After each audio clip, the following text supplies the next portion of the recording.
Hello friends, इथे ना मी मम्मीकडे आले होते आणि मम्मीने मला आल्या आल्याच खंडोबाचा भंडारा लावला होता. आत्ताच देव बसले होते.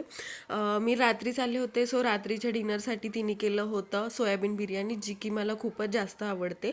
आणि ना मला तुम्हाला ह्या व्हिडिओमध्ये ना एक गोष्ट सांगायची आहे, की जी लोक नामस्मरण करतात, देवाचं नाम जप करतात, तर ना मी सुद्धा खूप असे विचार करायचे की हे लोक कसे करत असतील. लग्नाच्या आधी तर फारच करायचे, कारण लग्नाच्या आधी माझ्या घरी ते इन्व्हायरमेंट नव्हतं जास्त. पण सडनली काय झालं, माझं लग्न झालं आणि अचानक मग त्या गोष्टी रिअलाईज झाल्या, किंवा मला मुलगी झाली त्याच्यामुळे कदाचित रिअलाईज झाल्या. पण आता मला असं वाटतं की नाही, नामजप करायला पाहिजे, नामस्मरण करायला पाहिजे, देवाचं अस्तित्व आहे. तर मला ना ही गोष्ट असं वाटलं की ही गोष्ट मला लग्नाच्या आधी का नाही समजली, मी आधीच केली असती. असं खूपदा वाटलं की हे मला आधीच माहिती असतं तर मी आधीच माझं मन डायवर्ट करण्यासाठी मी नामजप वगैरे केलं असतं. पण ती गोष्ट कधी झालीच नाही आणि लग्नानंतर मला गोष्टी समजल्या आणि मी करत गेले.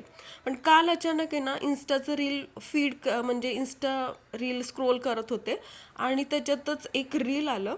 त्यावेळेस आहे ना, एक व्यक्ती असं सांगत होता की आपण देवाचं नाव कधी घ्यायचं हे सुद्धा देव डिसाईड करतो, हे आपण डिसाईड नाही करत. आणि ती गोष्ट एकदम खरी आहे, कारण मला असं वाटलं की तेव्हा जर मला समजलं असतं ना, तर तेव्हा मी खरंच केलं असतं.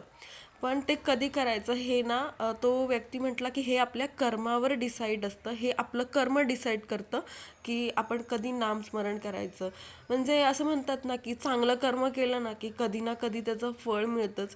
कदाचित ते ना, माझ्या बाबतीत तर ते तसंच झालेलं आहे. आता आता मला फळ मिळतंय. आणि इथे बघा, मम्मीने अशी मस्त गरमागरम ढोबळी मिरचीची भाजी, वरण भात केला होता. ह्या भाजीत आहे ना अजिबात पाणी नाही ॲड करत, पाणी न टाकताच केली होती. खूपच अशी छान झाली होती. आणि गुरुवार होता, सो मम्मीनी मस्त नैवेद्य दिला आधी आणि मगच मला म्हटली तू जेवायला बस. खूपच छान भाजी झाली होती आणि मम्मीच्या हातचं काही असो मला खूप जास्त आवडतं. चॅनलवरती जर तुम्ही नवीन असेल तर प्लीज सबस्क्राईब करा आणि फॉलो करा. इथे आम्ही निघालो होतो आमच्या घरी. धैर्याला फार झोप आली होती, ती झोपेतच होती. चलो, भेटूया नेक्स्ट व्लॉगमध्ये. Bye bye.